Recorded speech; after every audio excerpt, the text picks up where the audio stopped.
तो जैसे कि आप लोग देख पा रहे हो बेटा, मेरे पीछे का जो बैनर दिख रहा होगा, आज हम लोग 30 मिनट्स के अंदर प्रिज्म फॉर्मूला समझ लेंगे, प्रॉपरली डिराइव कर लेंगे और ये समझ जाएंगे कि इसका इंपॉर्टेंस क्या है। ठीक है, चलो। तो प्रिज्म फॉर्मूला हमको पढ़ना है बेटा। तो प्रिज्म फॉर्मूला में देखो सबसे इंपॉर्टेंट क्या होता है।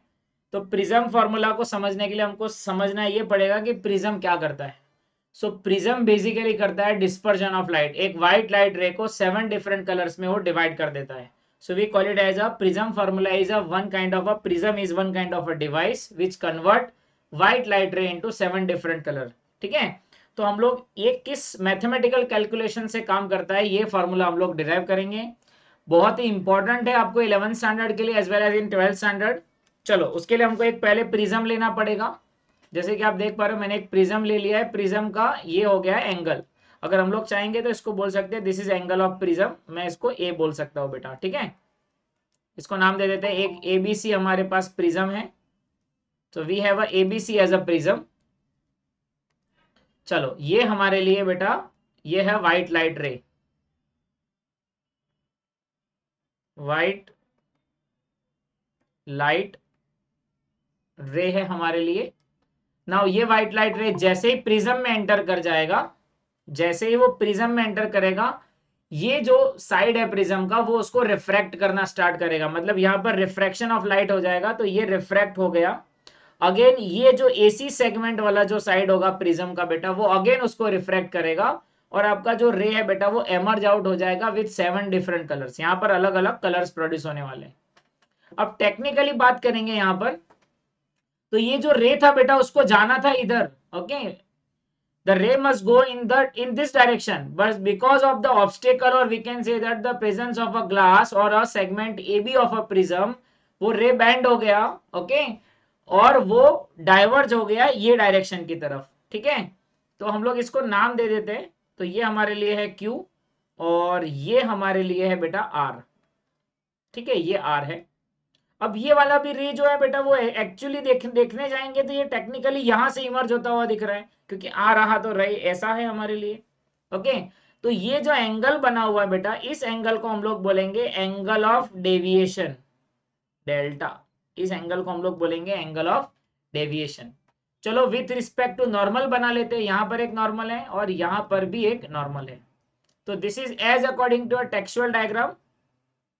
आपके लिए बेटा ये है वो है एंगल ऑफ प्रिज्म, जिसको हम लोग नाम दे देंगे बेटा ये आई है। ओके, ये आपके लिए है angle of refraction. So I will call it as R1। Again ये आपके लिए जब ये एंगल आपका जो लाइट रे है वो बाहर निकल रहा है बेटा, तो वो ये है एंगल ऑफ एमरजेंस, ये है E।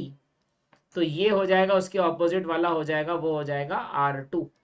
ठीक है, तो हमारे पास R1 R2 दो रिफ्रैक्टेड एंगल हो गए with respect to this white light ray, और ये हो गया इसका पाथ। ठीक है, ये होगा, हम लोग उसको बोल सकते हैं डिस्पर्स्ड लाइट।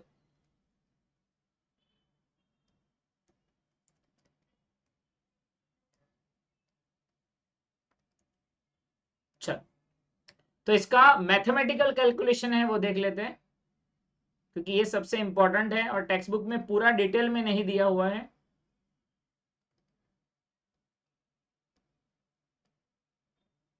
बच्चे बोलते हैं कि सर यही हम लोगों को नहीं समझ में आता है।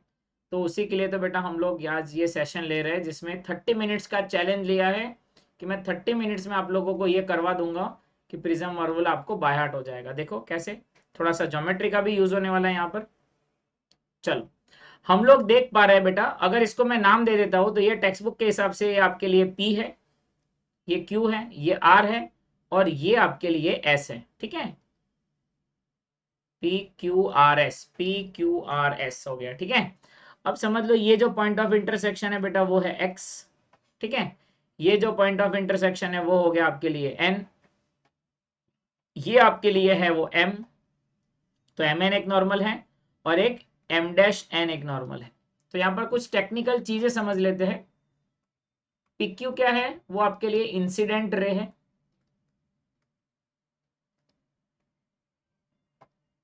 ठीक है, MN और आपका M-N-, सॉरी M-N, ये क्या है, ये आपके लिए नॉर्मल है बेटा। चलो अब शुरू करते हैं। सबसे इंपॉर्टेंट टॉपिक जो है बेटा ये है। चलो, measurement angle P Q M plus, आप देख सकते हो ये एक्स बन रहा है यहां पर, ये एक्स बन रहा है यहां पर। तो ये जो दोनों एंगल होंगे बेटा वो वर्टिकली ऑपोजिट एंगल होंगे। मतलब measurement angle P Q M is equal to measurement angle X Q N, बराबर। ब्रैकेट में हम लोग लिख सकते हैं कि वर्टिकली ऑपोजिट एंगल्स है। चलो, अब हमारे पास measurement angle P Q M है ना बेटा, ये तो यहां पर एज इट इज हो गया X Q R plus R Q N.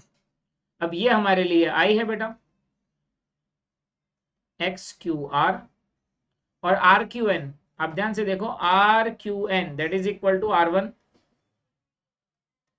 यानी कि I minus R one that is equal to measurement angle X Q R हो जाएगा। यानी कि ये एंगल आपको मिलने वाला है,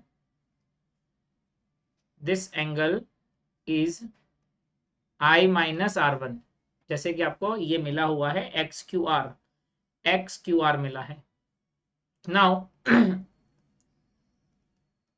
सिमिलरली सेम फंडामेंटल हम लोग यहां पर भी यहीं पर लिख देते हैं। सिमिलरली ये फंडामेंटल हम लोग यहां पर यूज कर लेते हैं। कौन सा ट्राइंगल अब लेना है, अब यहां वाला। ये दोनों भी वर्टिकली ऑपोजिट एंगल्स है, ये एंगल और ये एंगल वर्टिकली ऑपोजिट एंगल्स है। तो यहां राइट हैंड साइड से मैं शुरू करता हूं। Measurement angle S R M dash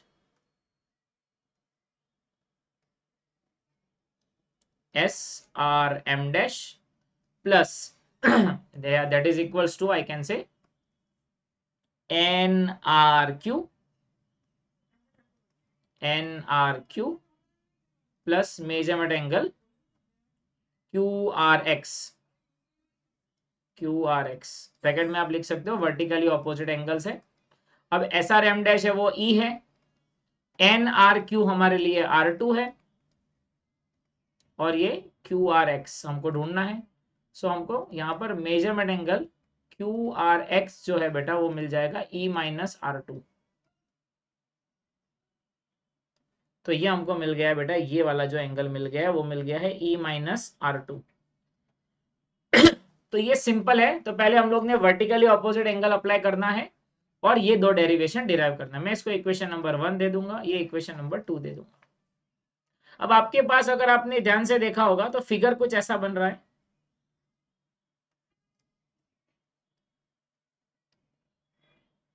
जिसमें ये है वो आपके लिए I माइनस R1 है और ये आपका है वो E माइनस R2 है और ये एंगल आपके लिए डेल्टा बन रहा है। मतलब अगर ये X है, ये Q है और ये R है, तो आपका जो ये एंगल है ना बेटा, ये वाला एंगल जो इसको हम लोग, चलो इसको हम लोग P डैश बोल देते हैं यहाँ पर।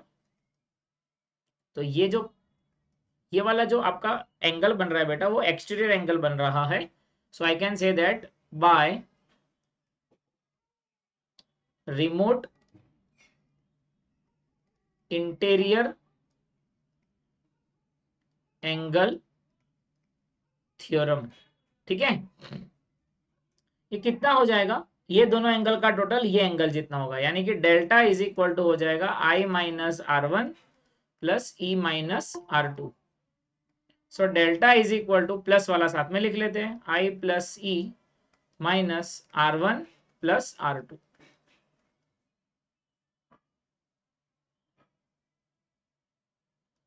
तो ये इक्वेशन नंबर हमको मिल गया है 3।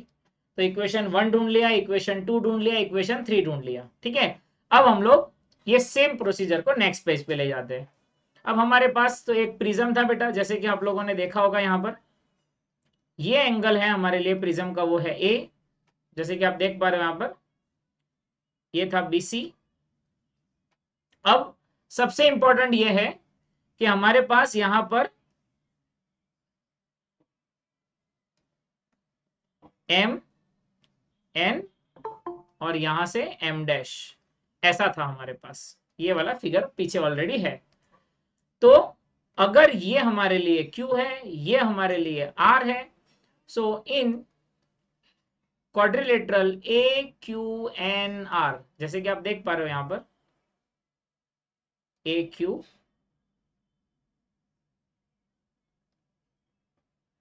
ठीक है, ये AQNR, ओके। ऑपोजिट एंगल्स जो होते हैं, मतलब measurement angle QAR plus measurement angle QNR, इसका टोटल सप्लीमेंट्री एंगल होता है, सप्लीमेंट्री एंगल। अब ये QAR का एंगल ऑफ प्रिज्म, इसको हम लोग एंगल ऑफ प्रिज्म को हमेशा A से रिप्रेजेंट करते हैं। Measured angle QNR is equal to 180 हो गया है। ये हमारे लिए हो गया इक्वेशन नंबर 4, ठीक है। तो हमारे पास पहला इक्वेशन मिला था, दूसरा मिला था, तीसरा मिला था, चौथा मिल गया। अब हम लोग ये वाला ट्राइंगल देखेंगे XQR, ठीक है। अब हम लोग ट्राइंगल देखेंगे XQR, ठीक है। इसके अंदर हम लोगों ने ये वाला XQR बना लिया। अब नीचे वाला भी ट्राइंगल रह गया QRN। चलो, ये था R1, ये था R2। तो in triangle QNR, measurement angle Q plus measurement angle R plus measurement angle QNR is equal to था 180। Sum of measure of all the angle of triangle, okay, all the angles of triangle is 180। चलो, Q कितना है R1, ये है R2, और ये कितना है QNR, that is equal to 180। ये इक्वेशन नंबर हो गया मेरे लिए 5। अब हम लोग 4 और 5 को इक्वेट कर देंगे। तो यहां से हम लोग इक्वेट कर देंगे फ्रॉम इक्वेशन नंबर 4 एंड 5। चलो, तो ये दोनों का लेफ्ट हैंड साइड सेम है, तो राइट हैंड साइड भी सेम है, यानी कि A plus QNR plus sorry is equal to R1 plus R2 plus measurement angle QNR। तो देखो QNR कैंसिल हो गया, A इज इक्वल टू मिल गया है R1 प्लस R2। तो ये हो गया इक्वेशन नंबर 6। तो हमारे पास टोटल 6 इक्वेशन मिल गया, equation 1, equation 2, equation 3, equation 4, equation 5 and equation 6, ठीक है। अब मैं सारे इक्वेशन को एक बार वापस लिख देता हूं।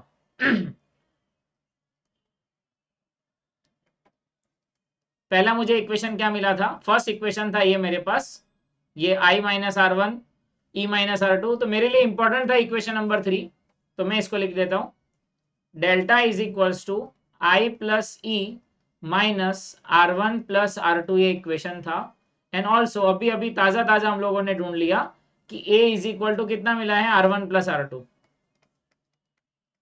ओके। ये मेरे लिए इक्वेशन था, मुझे लग रहा है 3, और ये इक्वेशन था 6, ओके। तो छठे का इक्वेशन का वैल्यू थर्ड में रख देंगे। तो डेल्टा इज इक्वल टू आपको मिल जाएगा I plus E minus A, ठीक है। ए को उस तरफ ले जाएंगे, यानी कि A plus delta is equal to I plus E। ये मेरे पास एक इंपॉर्टेंट इक्वेशन मिला हुआ है, जिसको मैं इक्वेशन नंबर 7 बोल दूंगा बेटा मैं, ठीक है। अब मेरे पास इक्वेशन नंबर 7 आ चुका है। अब हम लोग बात करेंगे प्रिज्म के बारे में। फॉर थिन प्रिज्म, अगर प्रिज्म का वैल्यू थिन है और अगर आप एक ग्राफ बनाओगे बेटा, याद रखना है ये ग्राफ का वैल्यू हमेशा, क्योंकि यही इंपॉर्टेंट है प्रिज्म फॉर्मूला के अंदर।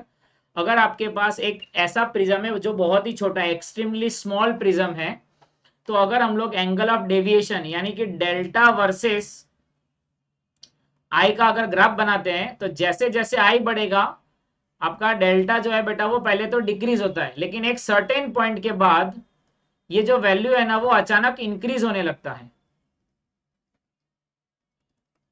मतलब डेल्टा आई और डेल्टा आप ध्यान से देखो तो ये डायरेक्टली प्रोपोर्शनल है, लेकिन एक पॉइंट के बाद, ये कौन सा पॉइंट है, ये वो पॉइंट है जब आई का वैल्यू ई होता है, तब आपका जो डेल्टा हो जाएगा बेटा वो सबसे कम हो जाता है, जिसको हम लोग मिनिमम वैल्यू ऑफ डेल्टा बोलते हैं। तो जब आई और ई एंगल ऑफ इंसिडेंस और एंगल ऑफ इमर्जेंस दोनों इक्वल हो जाएगा तो आपका जो डेल्टा है वो डेल्टा एम हो जाएगा और उस केस के अंदर आपका प्रिज्म फॉर्मूला बनेगा। ठीक है, तो हम लोग बोल सकते हैं at I is equal to E and R1 is equal to R2 is equal to R, ये अप्रोक्सीमेट वैल्यू है हमारे पास। सो चलो ये वैल्यू रख देते हैं यहाँ पर। तो इक्वेशन नंबर 6 क्या हो जाएगा, a is equal to R plus R यानी कि हो जाएगा 2r, यानी कि a इज इक्वल टू मिलेगा 2r। और इक्वेशन नंबर 7 क्या मिलेगा, a plus delta is equal to I plus I यानी कि a plus delta is equal to मिलेगा 2i। तो हमारे पास ये और दो नए इक्वेशन मिल गए जिसको 8 नंबर और 9 नंबर दे देते हैं। फिर से एक बार लिख लेंगे इस इक्वेशन को हम लोग। 8 नंबर का इक्वेशन था हमारे पास a plus delta is equal to 2i, जैसे कि आप देख पा रहे हो, और a इज इक्वल टू था मेरे लिए 2r, यानी कि r इज इक्वल टू मिल गया a/2, और यहां से i इज इक्वल टू मिल गया a plus delta by 2। Okay, now जब भी हम लोग लॉज ऑफ रिफ्रैक्शन पढ़ेंगे तो हमको स्नेल को याद करना पड़ेगा, क्योंकि स्नेल ने बहुत बड़ा कंट्रीब्यूशन दिया है लॉज ऑफ रिफ्रैक्शन के अंदर। तो हम लोग बता सकते हैं कि बाय यूजिंग स्नेल्स लॉ हमारे पास फॉर्मूला है mu is equal to sine I upon sine R. तो ये हमारे पास हो गया साइन आई का वैल्यू हम लोग यहाँ पे सब्स्टिट्यूट कर देंगे a प्लस डेल्टा बाय 2, और r sine I upon sine R था हमारे लिए, तो ये हो गया r, ये हो गया साइन r का वैल्यू हो गया है a/2। तो हमारे पास फाइनल वैल्यू जो मिल गया है म्यू का वो ऐसा मिल गया है बेटा, sine of a plus delta by 2 divided by sine of a/2। this relation, okay, this relation is known as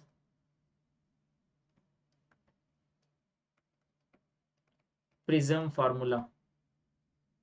इसी रिलेशन को प्रिज्म फार्मूला बोला जाता है बेटा। आइए एक बार स्टार्टिंग से देख लेते हैं। पहले तो क्या होता है एक बार समझ लो वापस से, कि ये व्हाइट लाइट रहे, इसको जाना था इधर, लेकिन यहाँ पर रिफ्रैक्शन होने के बाद वो अपने पाथ से भटक गया, यहाँ पर आया, फिर यहाँ से वो वापस अपने पाथ से भटक गया और लाइट डिस्पर्स हो गया, मतलब 7 डिफरेंट कलर में वो तब्दील हो गया। तो यहाँ पर एंगल ऑफ इंसिडेंस आई था, तो रिफ्रैक्शन एंगल जो था वो R1 था। यहाँ पर एंगल ऑफ इमरजेंस ई था, तो यहाँ पर एंगल ऑफ रिफ्रैक्शन R2 था। तो हम लोगों ने क्या कर दिया, वर्टिकली ऑपोजिट एंगल लिया, ये जो x बना हुआ है वहां पर इक्वेट कर दिया, तो हमको ये वाला एंगल I माइनस R1 मिल गया है। सिमिलरली यहाँ पर भी वर्टिकली ऑपोजिट एंगल ले लिया, तो ये वाला एंगल हमको E माइनस R2 मिल गया है। फर्दर ये वाला जो आपको ट्राइंगल दिख रहा होगा, ठीक है, ये वाले ट्राइंगल में हम लोगों ने रिमोट इंटीरियर एंगल थ्योरम लगाया है, यानी कि एक्सटीरियर एंगल थ्योरम, हिंदी में इसको बहिष्कोण भी बोलते हैं। तो ये दोनों एंगल का टोटल ये एंगल जितना होता है, तो हम लोगों को एक नया इक्वेशन मिल गया। फिर से हम लोगों ने ये लोअर ट्राइंगल के अंदर हम लोगों ने sum of measure of all the angle of triangle is 180 लगाया, तो ये मिल गया। और ये जो क्वाड्रिलेटरल है उसमें ऑपोजिट एंगल का टोटल 180 यानी कि सप्लीमेंट्री होता है, ये लगाया। तो हम लोगों ने क्या किया, इक्वेशन 4 और 5 को इक्वेट कर दिया, तो हमको a का वैल्यू मिल गया R1 प्लस R2, तो एक नया इक्वेशन मिल गया हमारे पास। अब ये इक्वेशन नंबर 6 को हम लोगों ने इक्वेशन नंबर 3 में रख दिया, तो हमको एक नया इक्वेशन मिला जिसको मैंने इक्वेशन नंबर 7 दे दिया। अब जब भी थिन प्रिज्म होता है बेटा, तो थिन प्रिज्म के अंदर अगर हम लोग देखेंगे कि जैसे जैसे हम लोग एंगल ऑफ इंसिडेंस बढ़ाते जाते हैं, जो आपका एंगल ऑफ मिनिमम डेविएशन है वो डिक्रीज होता है। लेकिन जब आई और ई एक वक्त ऐसा आ जाएगा कि जब आपका आई और ई एक जैसा हो जाएगा, तब आपका जो प्रिज्म फार्मूला है वो एक्सट्रीम कंडीशन बन जाएगा, और I is equal to E होगा, तब R1 is equal to R2 is equal to R, मतलब दोनों एंगल एक जैसे बन जाएंगे रिफ्रैक्शन वाले। तो ये कंडीशन में हम लोग प्रिज्म फार्मूला डिराइव कर सकते हैं। तो देखो R1 और R2 सेम है, तो ये a is equal to 2R हो जाएगा। ओके, और यहाँ पर a plus delta a is equal to I plus ही है, तो दोनों i हो जाएगा, तो i प्लस आई 2i हो गया। तो यहाँ से आर और आई मिल जाएगा। तो देखो यहाँ से आई मिल गया, यहाँ से आर मिल गया, स्नेल्स लॉ के अंदर मैंने वैल्यू रख दिया, सो आई गॉट प्रिज्म फॉर्मूला। ठीक है, सो ये इंपॉर्टेंट है बेटा, एंड आई होप मैंने कोशिश की आपको पूरा ज्योमेट्री समझाने के लिए और आपको समझ भी गया होगा बेटा।